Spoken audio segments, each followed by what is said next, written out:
you awake? I thought I heard you get up. Yeah, I'm awake. Sorry, I just can't sleep. Are you thinking about him? Yeah, a bit.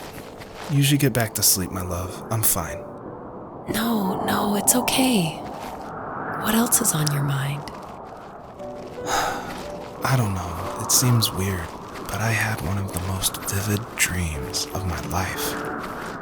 I saw a fox on a snowy mountain, just looking confused and worried. Those eyes. I can't get those eyes out of my head. She was running in the windy snow, looking for something. Do you think it has to do with you and what's been going on? I don't know. It was just a dream, Rachel. They're not meant to make sense. A lot's happened the past couple days, that's all. Well, if you're not going to sleep anyway, you should tell me. I want to hear. All right.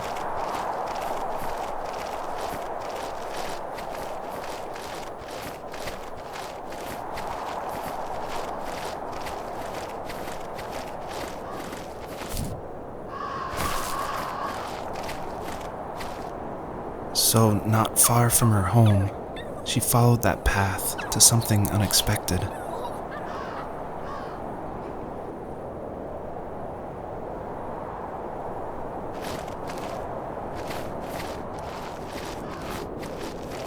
She couldn't stay, though. She had to find her other 2 children. So she took that path. She followed it towards something ancient. Something with answers.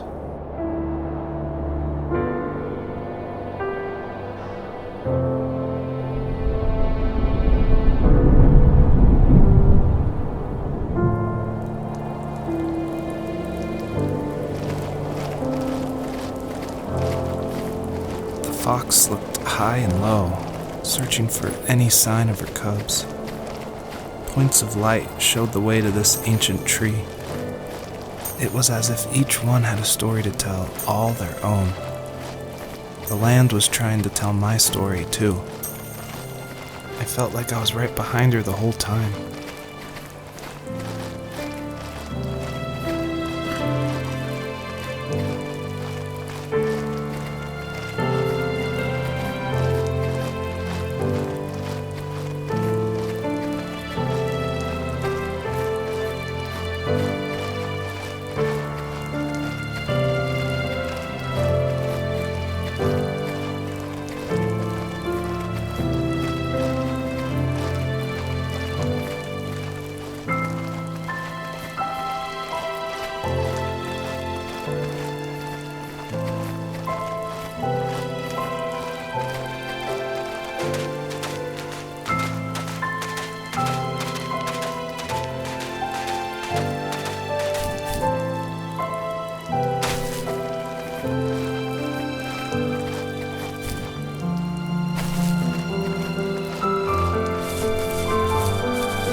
As a kid, did you ever do show and tell in your class? Yeah, I think I only did it once, when I was in the 4th grade. You know how my life was around then. I wanted to show my class what helped pass the time and distract me, so I brought a dozen paper cranes I had made. I think I told everyone how badly I wanted to be a bird and fly, embarrassingly enough. Don't be embarrassed. Every kid wants to fly. For me, it was another toy from my dad, a wooden boat. I remember guarding it so carefully in my hands as I walked into class. When I sat down, a group of boys immediately made fun of it. They asked which trash can I found it in, or why an ugly log was my favorite toy. When I got up, I didn't even want to tell them my dad had carved it. I said it was a joke gift my friend had given me. Kids can be so cruel. Some of them are.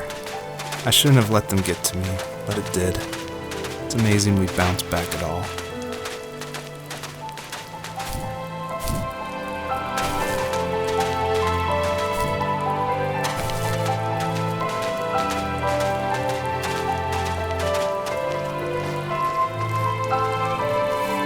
Do you remember what my dad did for a living? wasn't he like a lumberjack? That's one way of putting it. If wood was a canvas, then a carving knife was his paintbrush. Even after working a 50-hour week, even after his hands were more splinters than skin, he would bring home the nicest piece of Alaskan weeping cedar and make me toys. That wooden train was the first toy I can remember, and I loved it. I just knew from a young age I was going to be a lumberjack, like my father.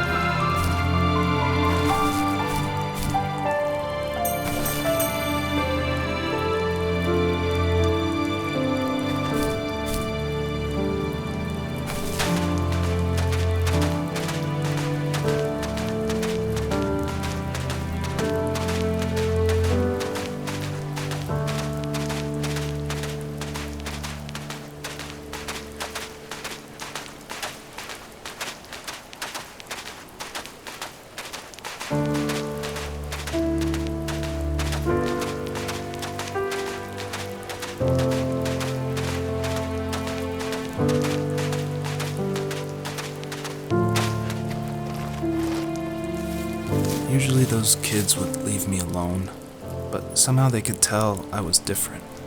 They made fun of how far away I lived. They called my dad a sourdough.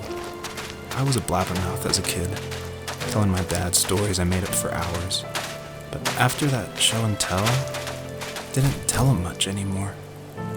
He didn't know exactly what was wrong, but his best guess was that the toys he carved weren't cool enough. He carved me a tank and tried to tell me what it was like to be in a real tank as a serviceman. I didn't know your dad was in the military. Yeah, in the army. The sad thing is that I've pretty much forgotten until just now. There's so much I still don't know about him. I'm sorry. He knows how much you love him. You're going to see him again soon and have some closure, I'm sure.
My teenage years were full of sketching, angst, and trouble.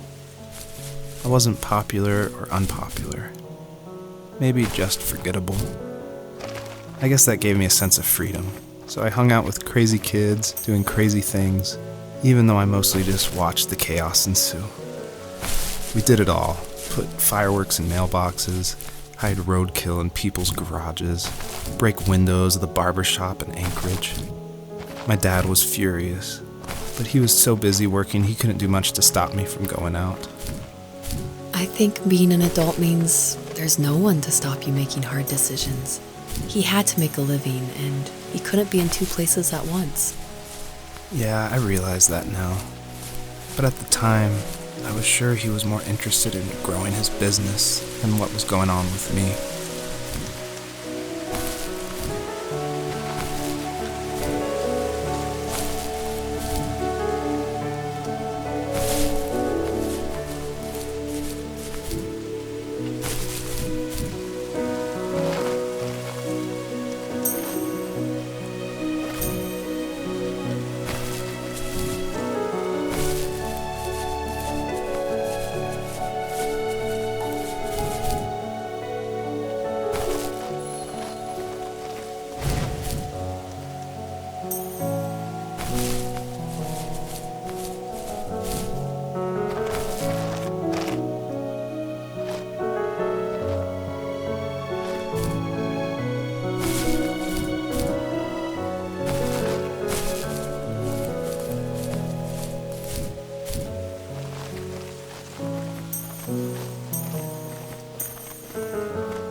He was working another late night, and my friends were over, saying how bored they were and how they had come all the way out to my house for nothing.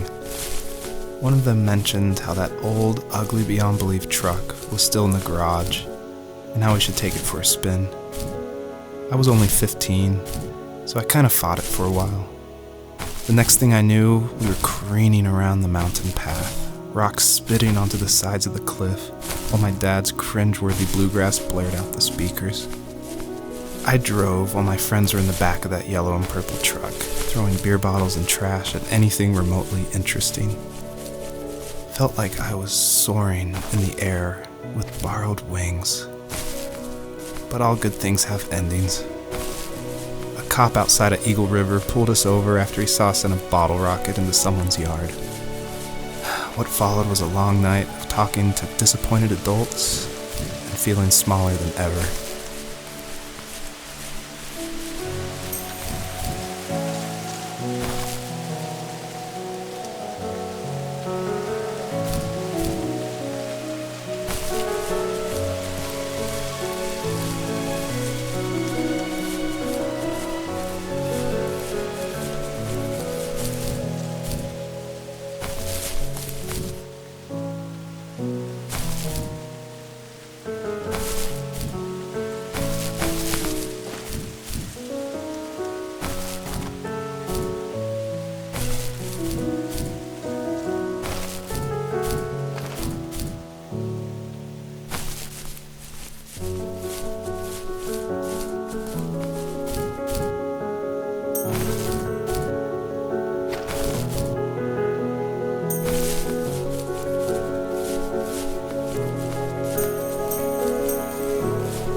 After he drove me home from the police station, I blew up at him, saying how I never wanted to be like him, how I was going to be someone and leave that hick icebox for good. He just looked forward at the road with tired eyes. I took out that bluegrass tape from the cassette deck and chucked it out the window. In my sage teenage wisdom, I thought I proved the ultimate point. But my dad had a different idea.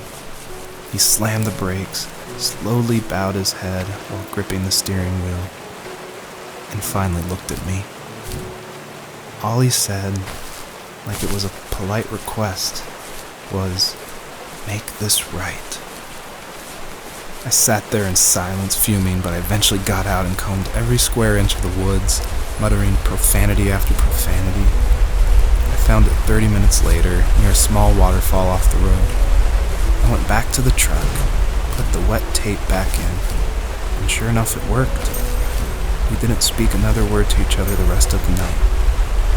Wow, I knew you were a crazy teenager, but It's hard to believe, isn't it? It surprises me too. It's like I didn't really know who that kid was back then. I bet my dad thought the same thing over and over. It's almost like he was saying, "Make this right," to himself, more than to me.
My friends would laugh about that night and talk about how crazy it was, and I laughed along, pretending it didn't bother me.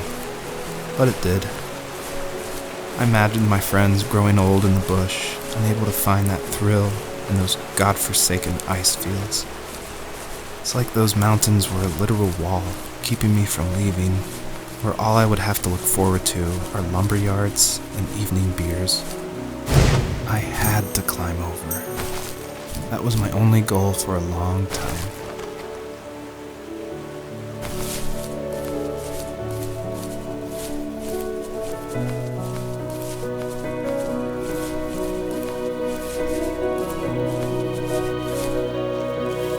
If there was some way I could take my love of drawing and turn it into a way of escape, nothing would make me happier. I wanted to create instead of tearing trees down. I wanted to move to the lower 48, not because I hated it there in Alaska, but I hated the idea of it. It's like all of that spite inside me had created this monster which followed me around my whole teenage years. I put so much energy into doing what others didn't expect of me. Why did I do that? there's one fact you're forgetting, though. If you didn't have that fire in you, we probably would have never met. You're absolutely right. Maybe the destination is all that matters in the end. But then why am I awake? Why am I seeing this fox go on her journey? And why can't I stop thinking about my dad?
Even at my most distant, at the times when I detested him the most, he kept reaching out. For a year straight, he asked me every week when we were going camping. I thought he was just dense. Eventually, to shut him up, I agreed. We carried out the worn lawn chairs from the garage and set up a cinder block campfire at the site we'd always used behind the house. We walked down the mountain path, talking in the warm sunshine we only got a couple months of the year. Those 3 obsidian rocks shimmered alongside the shore, almost like sparklers pressed against a dark window. I'll never forget that wet stone on my feet, or how those massive mountains looked even bigger in the lake's reflection. I felt small, but grateful. As the sun set, my dad found something I hadn't seen for a long time. The tree where I'd made my first carving when I was 6. I hadn't even carved it. My dad had helped me, but I still called it my tree. Something about seeing my name there made me open up, and we talked about everything that night in that old camouflage tent. I told him how much I love sketching and design, and how it would be a dream to study architecture in Seattle. I told him how I didn't get along with my friends much anymore, but that I didn't mind being alone. He told me he was there for me, and he joked that if all he had to do was write my name on a tree to finally get me to talk, he would have left me carved logs with novels on them in front of my room every morning. I don't know why it took me that long to realize it, but it was then I knew how much he had sacrificed for me.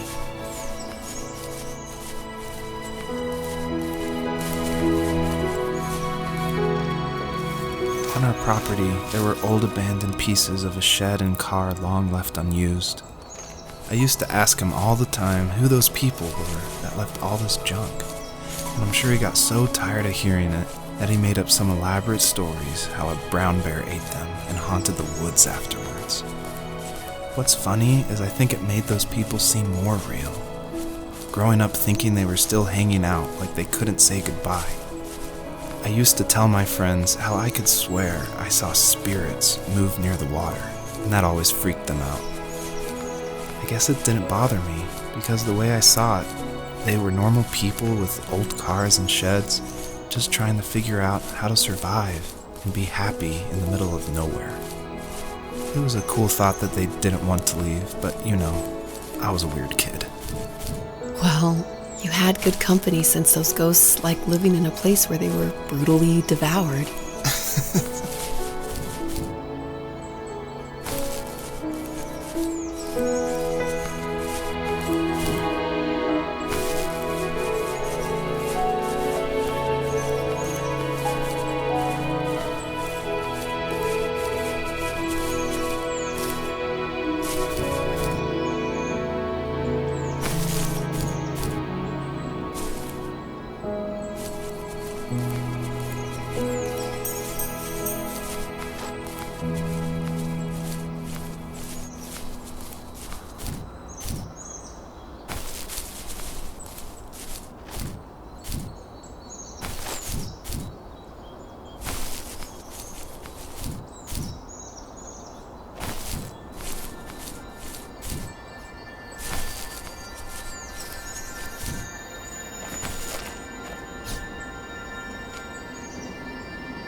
My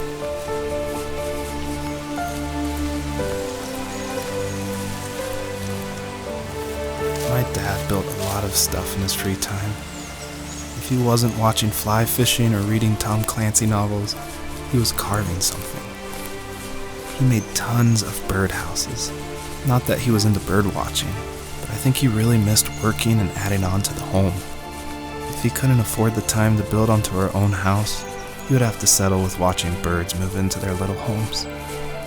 We kept an old mattress in the bed of that ugly yellow truck, so we would drive it deep into the woods and then watch the birds fly into their houses while the sun set.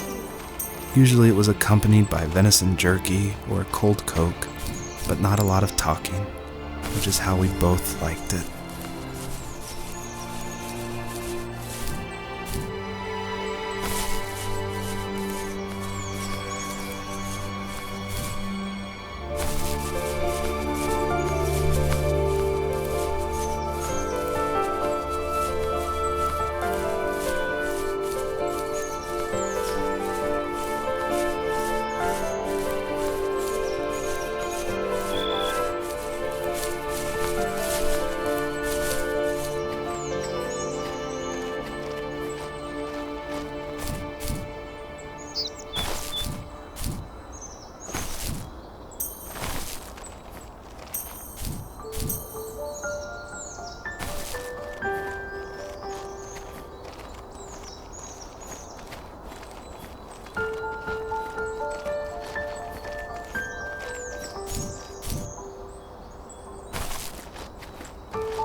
we were happiest underneath the evergreens. We decided it was time to finally map out the hundreds of acres we lived on just to pass the time during the summer. He was only free in the evenings, so I would spend the day wasting time on dial-up internet and sketching, and then we would rush into the woods, pen and map in hand, before evening fell. Sometimes, the aurora borealis would cast a cold green glow on the mountainside, and we would finish our route underneath a twilight sky. Sometimes I was lonely during those summer days, but there was comfort in the routine. A lot of teenagers aren't looking for the daily grind, though. There's nothing wrong with wanting to get out, to leave your childhood home. You wanted to progress, to make something of yourself. Yeah, you're right. That house. I'm sure it's the same as how I left it. But then why does it feel so different? I doubt you're the only adult to have looked back and asked that question.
The perpetrator stood nearby, unfazed, like nothing was wrong.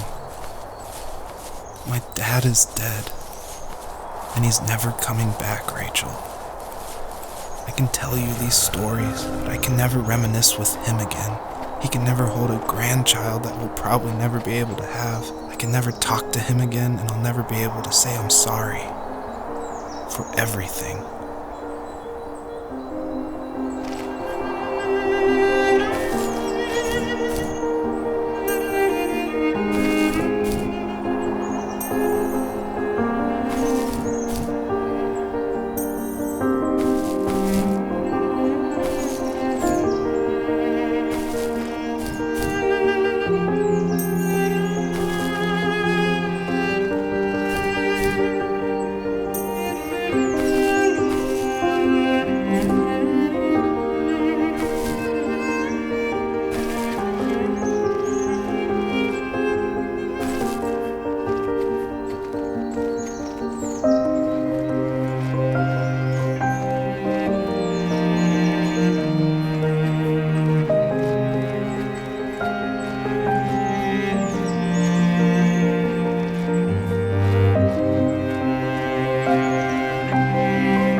I need to go to bed.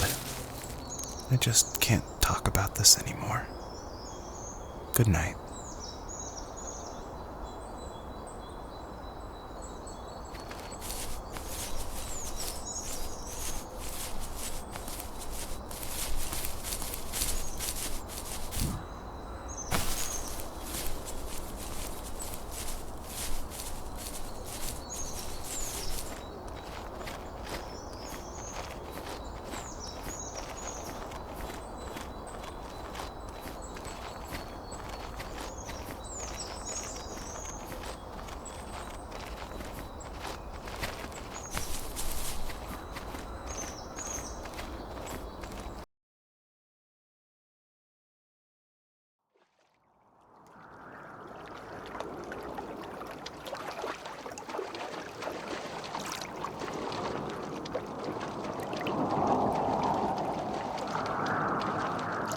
Joseph, you can't go to sleep feeling like this. I'm sorry for everything, and I know you need space, but I'm here for you. You don't need to feel so lost. Joseph, have I ever told you what my mother was like?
You have strength, Joseph, and you're not as alone as you think. It's all just so pointless, just waiting for life to happen. It's like having the home I always wanted is cursed out of my reach. The thought of being a parent myself, how could I do that when I couldn't even be a good son? I'm sorry, I know what you're saying. I just don't know how things will work out. These quiet hours will turn into years, and we'll wonder which roads passed us by. Then we'll forge a new road together. Besides, I discovered for myself that one fateful morning where any hopeful road leads to. There may be thorns and mist, but it always leads to the same thing. And what's that? Family. I'm so glad that you're part of my family, Rachel. And I'm glad you're part of mine.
Fox knew her last cub would be waiting for her at the first tree.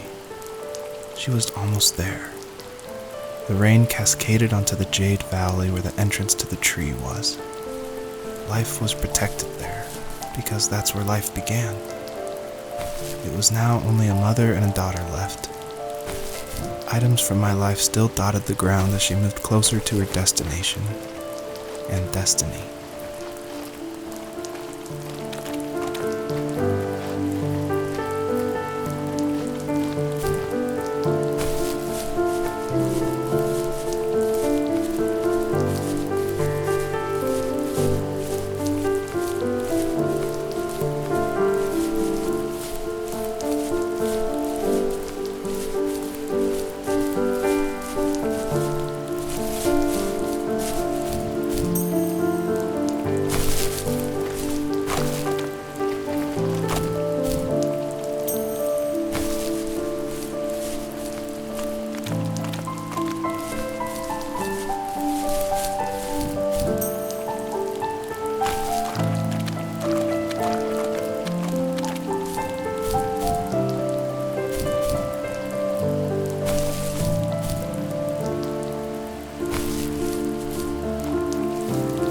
end of high school, I felt something I hadn't felt in a long time.